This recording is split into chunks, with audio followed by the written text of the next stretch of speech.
오늘은 하나님의 일꾼과 사역 15번째로 하나님이 열어주시는 사역의 문이라고 하는 제목을 가지고 말씀을 나누겠습니다. 우리 인생과 신앙의 여정 속에서 하나님께서 문을 닫으실 때도 있고 열어주실 때도 있습니다. 열어주실 때, 닫아주실 때가 있죠. 근데 그 문은 처음에 우리에게 열어주시는 문은 어떤 문이었냐면은 예수님을 믿게 됐을 때 구원의 문이 열렸죠. 구원의 문. 누구든지 다 열려 있습니다. 나는 문이니 예수님에게 다 들어와서 구원을 받았고, 계속해서 우리 주님은 열린 문으로 들어갈 수 있도록 길을 인도해 주시고 있습니다. 그런데 이제 우리가 일을 하다 보면은, 우리가 그 문은 어떤 새로운 어떤 사역의 시도나 기회일 수가 있고, 또 여러분이 가정, 직장, 관계 속에서 주어지는 어떤 새로운 길, 문일 수도 있습니다. 하지만 하나님은 그 새로운 문을 열기 전에 종종 우리를 기다리게 하시고 준비시킨다는 겁니다. 열기 전에 기다리게 하시고 준비시키신다는 거죠. 워런 우에스비 목사님은 이런 시기를 단순한 자리 이동이 아니라 하나님 왕국을 향한 새로운 발걸음의 준비 단계다, 그렇게 이야기를 하고 있습니다. 그것은 단순히 어떤 곳을 떠남이 아니라 하나님이 우리를 더 성숙하게 만드시고 그 과정을 통해 주님의 몸된 교회와 하나님의 나라를 더 온전하게 세우시기 위한 계획이라고 볼 수가 있습니다. 저도 목회 가운데 사람의 계산으로 보면은 그때 지나간 때죠. 지나간 때 지금이 움직일 때처럼 보여서 기도도 하고 마음속으로 보따리를 싼 적도 있습니다. 우리 교회에 와서 제가 10년 차 됐을 때 이 사역이 참 어려운 거예요. 그래서 그 모든 원인 화살을 저에게 돌리고, 우리 교회는 좀 더 좋은 목회자가 와서 했으면 좋겠다. 그래서 제가 10년 차 때 사실은 여러분이 모르시겠지만은 보따리를 싸서 내가 그만둬야 되겠다라고 생각할 때가 있었어요. 그런데 우리 주님께서 이렇게 말씀하신 것 같더라고요. 아니다. 네가 아직 여기서 할 일이 남아있다. 그래서 그때 깨달았습니다. 그게 뭐냐면 사역의 문은 내가 여는 것이 아니라 하나님이 여시는 것이다 라는 걸. 하나님이 여시는 것이다.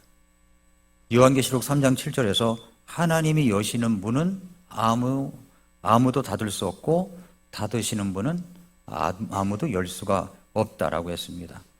그러므로 문 앞에서 필요한 건 뭐냐면 내 판단이 아니라 하나님의 때와 방법을 기다리는 믿음입니다. 오늘 우리는 사도 바울의 고백과 그 성경 속 예들을 통해서 바울의 고백과 그리고 우여스비 목사님의 경험을 통해서 우리에게 주어지는 교훈들이 있는데, 하나님이 여시는 사역의 문 앞에서 내가 나아가려고 하는 어떤 진로의 문 앞에서 어떻게 믿음으로 걸음을 내디딜 것인지를 이 말씀을 통해서 배워야 된다고 생각합니다. 그래서 먼저 첫째로는 뭐냐면 하나님의 때를 분별하라는 거예요. 하나님의 때를 분별하라. 전도서 3장 1절 말씀에 이런 말씀이 있죠. 하늘 아래 모든 일에는 시기가 있고 모든 목적한 곳에는 때가 있다. 때가 있다는 거예요. 하나님께서 여시는 사역의 문은 아무 때나 열리는 게 아닙니다. 아무 때나 열리는 게 아니라 하나님께서 모든 일마다 정하신 때가 있습니다. 그때는 우리의 편이나 환경에 의해서 결정되지 않습니다. 때로 우리는 환경이 힘들어지면 빨리 떠나고 싶어하고, 사람의 관점에서 보면 그게 합리적인 선택처럼 보입니다. 그러나 하나님의 때는 종종 우리의 계산과는 다릅니다. 그래서 이걸 알아야 돼요. 하나님의 때와 사람의 때는 다르다는 겁니다. 모든 일에는 시기가 있고 목적에는 때가 있다고 그랬죠? 근데 우리는 이제 환경이 힘들어지면 빨리 벗어나고 싶다라고 생각이 되지는 거죠. 그래서 힘들어지면 아닌 것 같고, 좋으면 그것이 하나님의 때인 것 같고, 그렇다고 하잖아요. 어떤 총각이 이제 뒤에 승용차를 탔는데 이렇게 어떻게 가운데 타게 됐대요. 근데 어떻게 보다 보니까 자매 둘이 옆에 이렇게 타게 됐답니다. 왼쪽에도 자매, 오른쪽에도 자매. 근데 한쪽 자매는 굉장히 자기가 평소에 좋게 생각하는 자매고, 한쪽 자매는 미안하게 생각하는 자매였나 봐요. 그래서 근데 차가 이게 똑바로 가면 괜찮은데 이렇게 흔들릴 거 아닙니까, 이렇게. 자기가 좋아하는 자매 쪽으로 가면은 주여 뜻대로 하소서 이렇게 하고, 왼쪽으로 쏠리면은 시험에 들게 하지 마옵소서 이렇게 했다고 합니다. 우스갯소리지만 자기가 정한 기준이죠, 그런 것들이. 사람의 때와 하나님의 때는 다르다는 겁니다. 하나님의 여시는 문은 내 시간표가 아니라 하나님의 시간표에 따라 열리는 거예요. 예를 들어서 이제 야곱의 예를 들어보겠습니다. 창세기 31장에 보면은 하나님은 야곱에게 라반을 떠나라고 하셨죠. 야곱은 이제 떠나려고 하니까 두렵고 계산을 하게 됩니다. 야곱은 계산에 빠른 사람이니까 떠나려고 하니까 그것이 아주 복잡한 거예요. 창세기 31장에 보면은 3절에 그랬습니다. 주님께서 야곱에게 이르시되 네 조상들의 땅으로 네 친족에게로 돌아가라. 내가 너와 함께하리라. 돌아가라 그러면 네 하면서 이제 일어나서 가면 되는데, 분명한 명령과 약속이 주어졌지만 야곱의 마음이 흔들리는 겁니다. 그래서 담대하게 라반에게 찾아가 가지고 하나님께서 나를 떠나라고 하시는데 저 떠나겠습니다. 그동안 감사했습니다. 하고 떠나면 되는데 그러지를 못했어요. 왜 그럴까요? 라반의 눈치를 본 거예요. 라반의 눈치.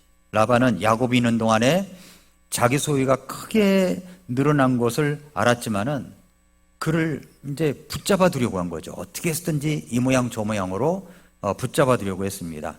그래서 야곱은 라반이 재산을 빼앗거나 떠나는 것을 방해할까 이제 두려워했던 것이고, 뿐만 아니라 이 야곱은 형 에서가 굉장히 두려웠어요. 여기를 벗어나면 혹시 형 에서를 만날까 봐 두려웠었어요. 그래서 야곱은 돌아가야 할 고향에 아직도 형 에서가 기다리고 있음을 알고 있습니다.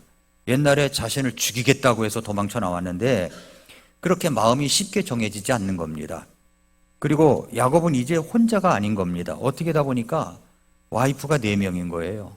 아내들과 11아들, 그리고 수많은 가축대들 거느리고 있었습니다. 그 대규모 가족과 재산을 이끌고 이동하는 것이 이거 여간 큰 부담이 아니었습니다. 결국 그는 믿음으로 담대히 라반과 작별하지 못하고 라반을 속여서 몰래 도망하는 방식을 선택한 겁니다. 몰래 도망하는 방식을 선택한 거예요. 그래서 창세기 31장 20절에 보니까 야곱은 자기가 도망하는 것을 시리아 사람 라반에게 알리지 아니한 채 몰래 슬그머니 떠났더라, 그런 겁니다. 야곱의 두려움을 가졌다고 하는 자체가 저는 잘못은 아니라고 생각합니다. 두려움은 누구에게나 올 수가 있는 거죠. 이런저런 두려움. 그러나 문제는 뭐냐면 그 두려움 때문에 하나님의 약속을 온전히 의지하지 못했다는 겁니다. 그게 문제인 거죠. 우리도 이제 하나님의 뜻을 분명히 알아요. 알면서도 사람의 눈치 보고 미래가 불안하게 느껴지고 현실적인 부담 때문에 하나님께서 움직여라 하는데도 불구하고 움직이지 못하는 경우도 있을 수 있다는 겁니다. 순종하지 못하고 돌아서거나 미루는 경우가 많죠.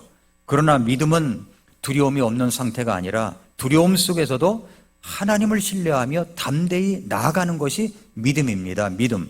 야곱처럼 인간적인 방법으로 몰래 도망치기보다도 하나님을 신뢰하고 정직하게 순종할 때 하나님의 인도하심과 보호하심이 더 분명하게 드러나는 겁니다. 그러니까 하나님의 뜻은 단지 언제만이 아니라 어떻게까지도 포함되는 겁니다. 때와 방법 모두 하나님의 인도하심을 받아야 된다는 거죠. 하나님의 뜻은 단지 언제 떠나야 하는지만이 아니라 어떻게 떠나야 하는지도 포함되는 겁니다. 그래서 시기와 방법 모두 하나님의 인도하심을 받아야만 하나님이 여시는 문을 온전히 통과할 수가 있습니다. 예를 들어서 이제 신약 시대에 와가지고 사도행전 16장에 보면은 사도 바울의 예를 보면은 16장 6절부터 10절까지 보면은 사도 바울 일행이 부르기아와 갈라디아 지방을 떠나서 그 지방을 지난 뒤에 성령님께서 그들에게 아시아에서 말씀을 선포하지 못하게 막으셨습니다. 그래서 무시아에서 이제 비두니아로 들어가려고 애썼지만은 성령님께서 허락하지 않으신 겁니다. 허락하지 않으셨어요. 그들이 이제 무시아를 지나 드로아로 갔습니다. 근데 그 밤에 환상이 나타난 겁니다. 사도 바울에게. 거기에 마케도니아 사람 하나가 서서 이야기하기를 마케도니아로 건너와 우리를 도우라. 그런 환상이 보인 겁니다. 그 환상을 본 뒤에 주님께서 그들에게 복음을 선포하도록 우리를 부르셨다고 확신하고 마케도니아로 갔다는 겁니다. 이게 하나님의 뜻인 거예요. 한쪽은 막았고 한쪽은 열려져 있는 겁니다. 그러니까 사도 바울과 동역자들이 아시아에서 말씀을 전하려고 해도 성령님께서 막으실 때가 있어요. 막으셨습니다. 그래서 비두니아로 가고자 했지만 예수님의 영께서 허락하지 않으시고 한밤중에 이제 마케도니아 사람이 나와서 건너와서 우리를 도우라 해서 가게 된 거죠. 이 사건에서 우리는 두 가지를 배울 수가 있는 겁니다. 하나는 닫히는 문도 하나님의 인도다라는 겁니다. 문이 닫혔어요. 하나님의 인도하심입니다. 그 다음에 하나님의 때는 순종을 요구한다는 겁니다. 문이 열리면 지체 없이 들어가야 되는 거예요. 지체 없이 들어가야 됩니다. 헬렌 켈러 여사가 이런 말을 했습니다. 행복의 문 하나가 닫히면 너무 행복해, 좋은데 근데 이 문이 닫혔단 말이에요. 행복의 문 하나가 닫히면 다른 문이 열린다는 겁니다. 다른 문이 열리지만 우리는 너무 오랫동안 닫힌 문만 바라보다가 우리 앞에 열려있는 문을 보지 못할 때가 많다. 헬렌 켈러 여사, 앞이 볼 수도 없는 분이 이런 이야기를 했으니까 얼마나 이게 통찰력이 있는 이야기입니까? 행복의 문, 내가 생각하는 행복의 문, 이게 갑자기 닫혀버렸어요. 그런데 분명히 이 문이 닫히면 또 다른 문은 열린다는 겁니다. 그런데 우리는 너무 오랫동안 닫힌 문만 보고 어떡하나 안 되는데 왜 그럴까 이거 바라보다가 다른 행복을 위해서 또 다른 문이 열려지는 것을 못 보고 지나갈 때가 많이 있다는 거죠. 안타까운 일이죠. 하나님이 여시는 문은 억지로 밀지 않아도 열리는 겁니다.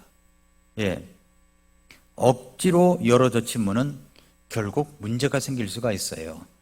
하나님의 때는 때로 우리를 기다리게 하고 인내를 배우게 합니다. 왜냐하면 하나님은 사역의 환경보다 사역자를 먼저 준비시키기 원하시기 때문입니다.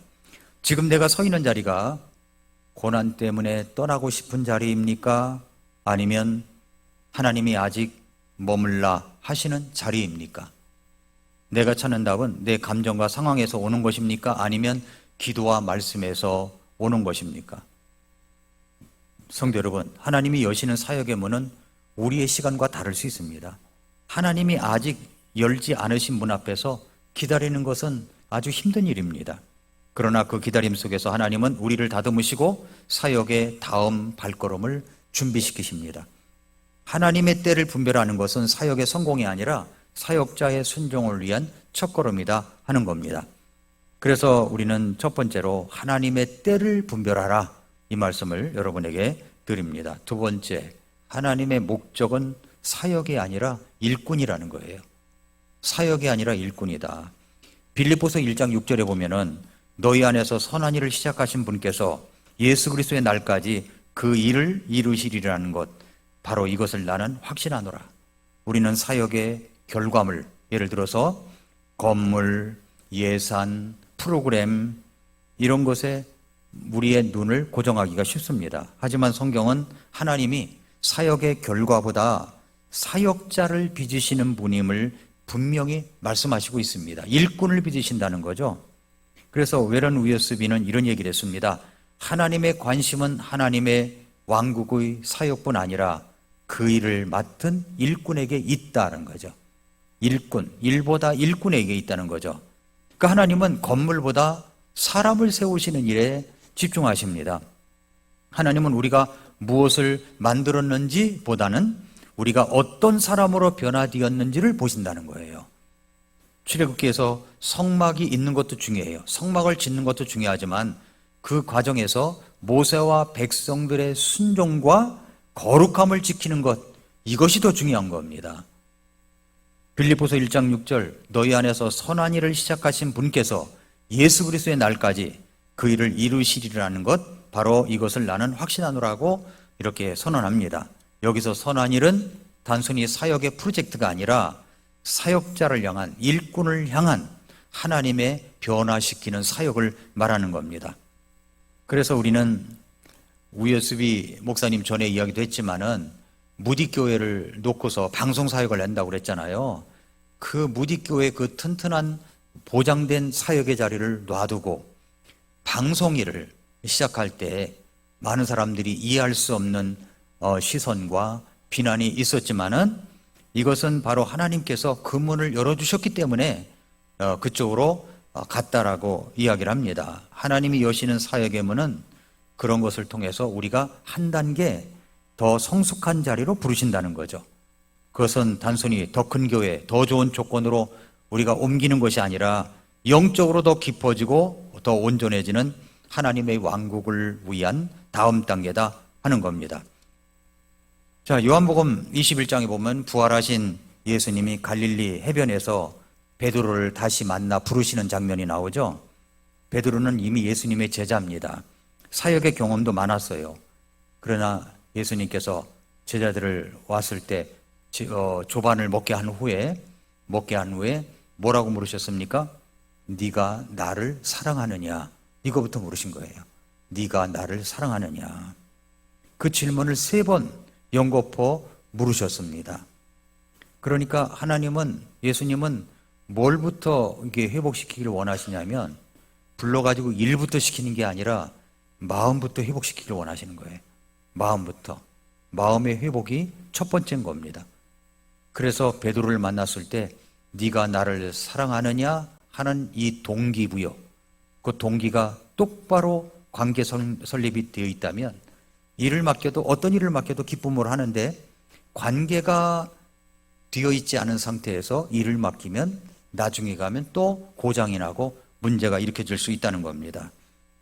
그래서 주님은 어떤 사역을 맡기기 전에 그 사람이 하나님과의 관계를 바르게 하고 있는가, 이거부터 점검하시고 맡기신다는 거죠. 내 영적 성장은 지금 어느 단계에 있는가를 한번 생각해 봐야 됩니다. 하나님이 아직 내 삶에 하실 일이 남아있다고 생각합니까? 그 하실 일이 뭐냐면 바로 내 자신이 먼저 변화되는 겁니다.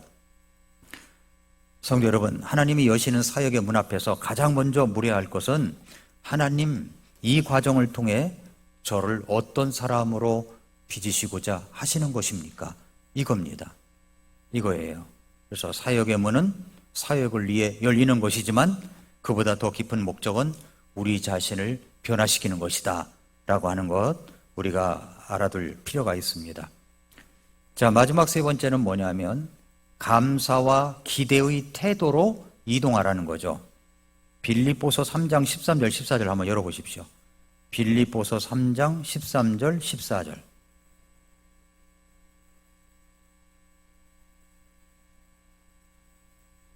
빌립보서 3장 13절 14절. 형제들아, 나는 내가 이미 붙잡은 줄로 여기지 아니하며 다만 이 한 가지 일을 행하나니 곧 뒤에 있는 그것들은 잊어버리고 앞에 있는 그것들에 도달하려고 나아가 그리스도 예수님 안에서 하나님의 높은 부르심의 상을 받기 위하여 표대를 향해 밀치며 나아가노라 라고 했습니다. 하나님이 어떤 새로운 사역의 문을 여실 때, 어떤 일을 여실 때도 마찬가지입니다. 그 문을 통과하는 우리의 마음가짐은 그 이후 사역의 방향과 열매를 크게 좌우하는 겁니다. 그래서 하나님의 때와 방법에 순종하는 것도 중요하지만 어떤 태도로 순종하느냐도 똑같이 중요한 겁니다. 그래서 떠날 때, 어떤 일을 하다가 그걸 놓고 갈 때 부정적인 마음을 품으면 그 사역에서 주신 하나님의 축복을 스스로 잃게 됩니다. 그 사람과 환경이 완벽하지 않았더라도 그 기간 동안 하나님이 하신 일들을 인정하고 감사해야 된다는 거죠.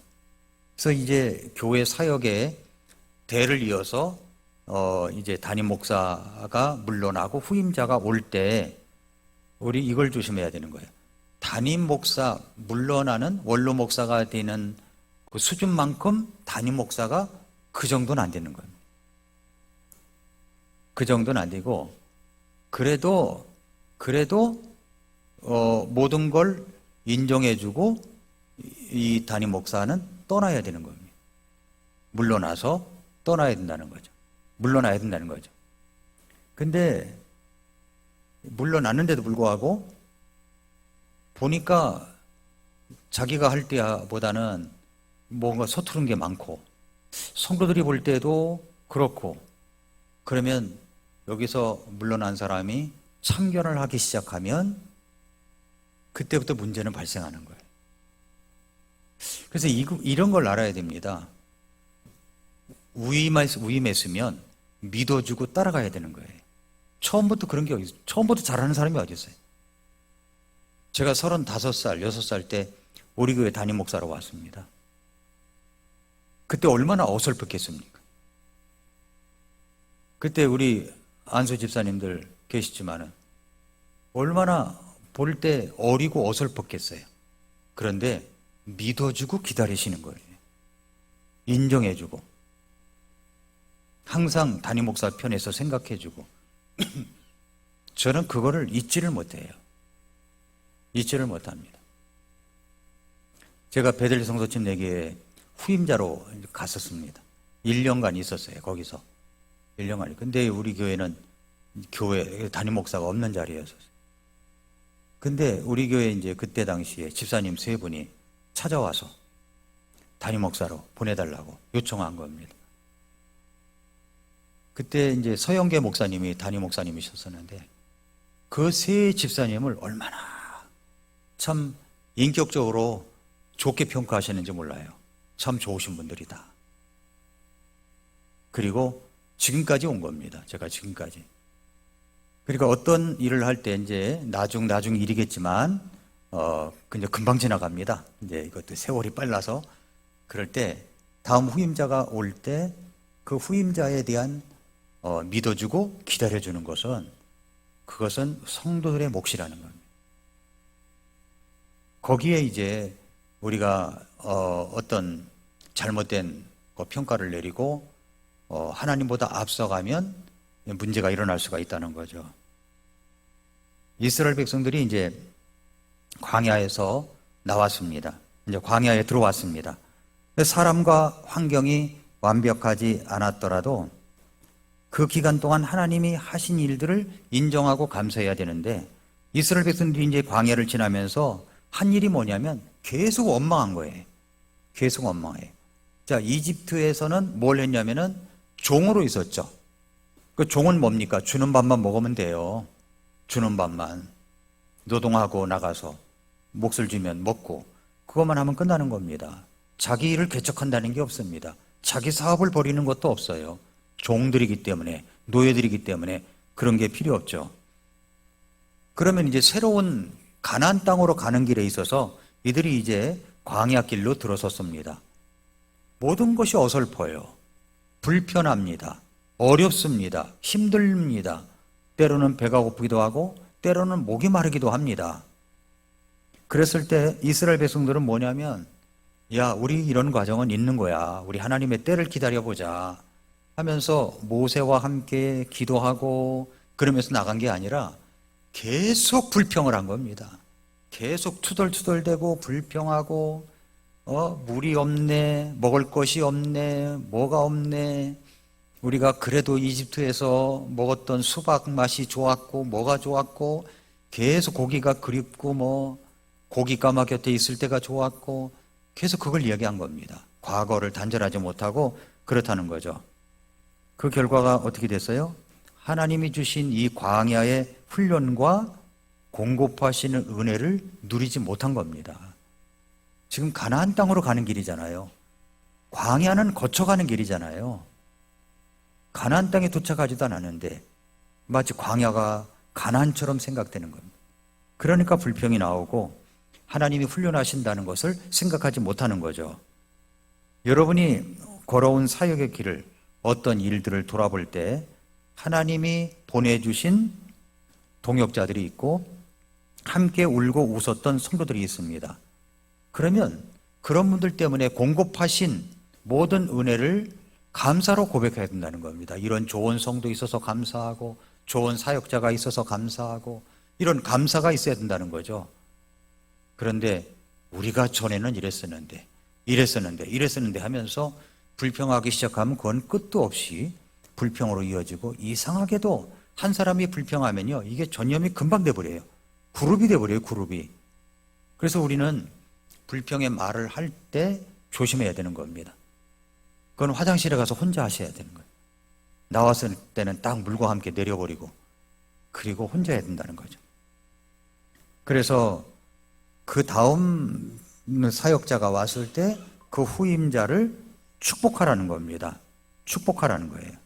갈라디아서 6장 7절에 보면은 속지 말라, 하나님은 조롱받지 아니하시나니 사람이 무엇을 뿌리든지 또한 그것을 거두리라. 그래서 내가 원하듯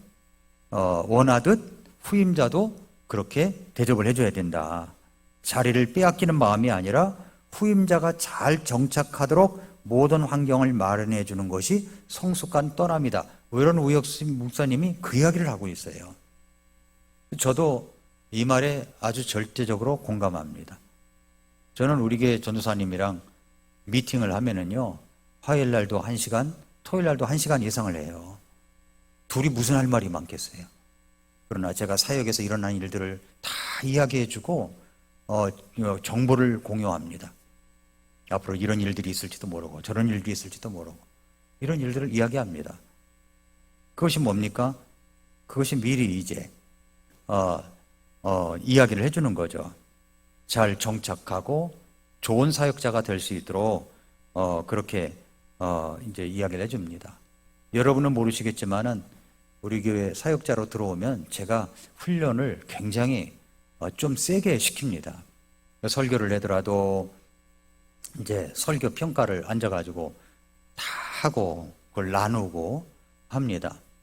근데 우리 교회 우리 박종문 전사님 설교가 굉장히 좋아지고 있어요.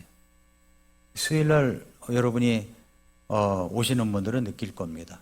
저도 그렇게 느끼고 있고 굉장히 좋아지고 있고 더 앞으로 더 좋아지고 훌륭한 설교자로 될 것이라고 생각합니다.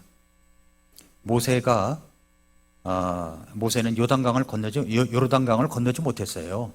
그런데도 여호수아에게 모든 것을 다 위임합니다. 백성을 인도하도록 믿음과 용기를 북돋아 주죠. 신명기 31장 7, 8절에 보면은 또 모세가 여호수아를 불러 온 이스라엘의 눈앞에서 그에게 이르되 마음을 강하게 하고 크게 용기를 내라.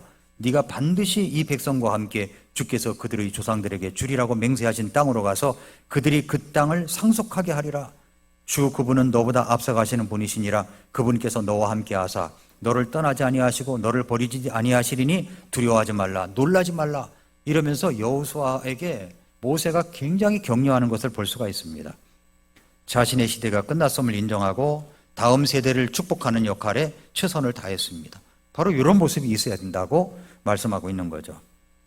하나님이 여시는 새로운 문은 두려움의 문이 아니라 기대의 문이라는 겁니다. 기대의 문. 아브라함에게 하나님께서 보여주실 땅으로 나아가라고 했죠. 그럴 때 창세기 12장 1절부터 4절에 보면은 아브라함에게 아주 기대에 찬 말씀을 해주셨습니다. 전에 주께서 아브라함에게 이르시되 너는 네 고향과 친족과 아버지 집을 떠나 내가 네게 보여줄 땅으로 가라. 보여줄 땅으로 가라. 그러면서 말씀하시기를 내가 너로부터 큰 민족을 만들고 네게 복을 주어 네 이름을 크게 하리니 네가 복이 되리라. 너를 축복하는 자들에게는 내가 복을 주고 너를 저주하는 자에게는 저주를 내리리니 네 안에서 땅의 모든 가족들이 복을 받으리라 하셨으므로 이에 아브라함이 주께서 전에 자기에게 말씀하신 대로 떠났고 롯도 그와 함께 갔는데 아브라함이 하란을 떠날 때 그는 75세였더라. 75세였지만 하나님이 주신 말씀을 믿고 떠나가게 된 겁니다. 목적지도 알지 못했어요. 뭐 가나안 아파트, 뭐 백사동, 천사호 그런 거 없었어요. 없었지만 그냥 간 겁니다. 떠나가라니까 떠나가는 거예요. 하나님이 인도하신다는 확신 하나로 발걸음을 옮겼던 거죠. 그 전환의 시기는 불안하게 보일 수 있지만 하나님의 계획 속에서는 새로운 열매의 시작이라는 겁니다. 내가 떠날 때 감사의 마음을 남길 것인가, 원망과 불평을 남길 것인가 하는 겁니다. 그래서 어떤 일을 할 때 여러분이 회사에서도 그렇고 직장에서도 그렇고 후임자에게 뭘 넘겨줄 때 그분이 잘할 수 있도록 배려를 해주고 해야 된다는 겁니다. 아예 일을 못하도록 싹 떠나는 게 아니라 다 잘할 수 있도록 해줘야 된다는 거죠. 그것이 사역이든 일이든 다 똑같다고 하는 겁니다. 성도 여러분, 하나님이 여시는 사역의 문을 통과할 때 감사로 과거를 마무리하고 축복으로 현재를 세우면서 기대 속에 미래를 향해 나아가야 하는 겁니다. 이것이 하나님의 영광을 드러내는 떠남의 태도입니다. 마지막 결론을 맺겠습니다. 오늘 우리는 하나님이 여시는 어떤 사역의 문 앞에서 그분의 때를 분별하고 그분의 목적을 이해하면서 감사와 기대의 마음으로 걸음을 내딛는 법을 살펴보았습니다. 오늘 사도행전 20장 24절에서 이 일들 중 어떤 것도 나를 움직이지 못하며 내가 나의 생명을 내게 귀한 것으로 여기지도 아니하노니 이것은 내가 나의 달려갈 길을 기쁨으로 끝마치고 주 예수님에게서 내가 받은 사역 곧 하나님의 은혜의 복음을 증언하는 일을 기쁨으로 끝마치려 함이라. 바울의 초점은 자기가 편한 자리에 오래 머무는 것이 아니라 하나님이 맡기신 일을 끝까지 감당하는 것이었습니다. 우리의 결단은 이거예요. 현재 맡겨진 자리에서 충성을 다하라는 겁니다. 맡겨진 자리 있죠? 맡겨진 자리에서 충성을 다하는 겁니다. 여러분의 일을 찾아가지고 충성을 다하십시오. 주일학교 교사로, 찬양팀으로, 안내위원으로, 중보기도 팀으로, 또 기타 주방에서 어떤 일이든지 여러분이 맡으셨다면 그 자리를 소중히 여기고 감사로 섬겨야 되는 겁니다. 감사로 섬겨야 돼요. 제가 누누이 말하지만 우리 교회 처음 오신 분들 제일 먼저 만나는 분들이 안내위원들이에요. 안내위원들이 첫 번째 잘해야 되는 겁니다. 첫 번째로. 그래서 이분들이 사명감을 갖고 일을 할 때 이 교회가 인상부터 좋잖아요. 그분들부터 만났을 때. 그러니까 하나님이 이 사역의 문을 닫으실 때까지 그 자리에서 하나님의 뜻이 이루어지도록 최선을 다해야 된다는 거죠. 여러분들이 뭐 시간이 남으면 하고 없으면 안 하고 이게 사역이 아닌 겁니다. 시간이 있든 없든 가장 소중한 것을 주님께 드리는 것이 헌신이기 때문에 그 일을 위해서 주님 오실 그날까지, 나를 부르실 그날까지 충성을 다하여 교회를 섬겨가는 겁니다. 두 번째는 뭐냐면 새로운 사역의 문이 열리면 믿음으로 들어가는 겁니다. 뭐 교회 안에서만 이야기한다면 여러분들이 이제 어떤 부서 일을 하다가 딴 부서로 옮긴다라고 할 때는 믿음으로 들어가라는 거죠. 하나님이 다른 부서나 새로운 직분으로 부르실 수가 있습니다. 익숙한 자리를 떠나는 것은 쉽지 않아요. 그것은 떠남이 아니라 교회를 세우기 위한 발걸음이라는 겁니다. 그 길에서 만날 사람들을 위해 그 사역의 열매를 위해 기대하며 순종해야 되는 겁니다. 또 마지막으로 모든 봉사와 사역은 하나님의 영광을 위해서 하는 것입니다. 나의 편의, 내 이름, 나의 성취가 아닙니다. 하나님의 왕국과 그 성숙과 교회가 건강하게 세워지기 위해서 사역을 하는 겁니다. 이것이 이제 우리 교회 안에서 맡은 모든 일의 최종 목적입니다. 저는 이제 교회가 성서 침례교들 보면은 교회들이 큰 교회들이 많지가 않잖아요. 그렇지만 이런 목표를 세웠습니다. 그게 뭐냐면 작지만 강하고 위대한 교회. 작지만 강하고 위대한 교회가 되어야 된다는 겁니다. 우리 교회는. 그래서 교회 왔을 때 어떤 사람이 오든지 다 수용할 수 있는 포용성과 그리고 함께 어우러져서 말씀 가운데서 빚어져가는 서로 격려하고 나아가는 모습과 다음 세대를 위해서 이 아이들에게 올바른 모습을 심어주는 것, 그리고 우리가 또 세계 선교를 위해서 나아가는 것입니다. 제가 9월 첫 주 설교를 준비하고 있는데 아주 재미있는 제목을 제가 갖고 있습니다. 나중에 이제 발표를 할 거예요.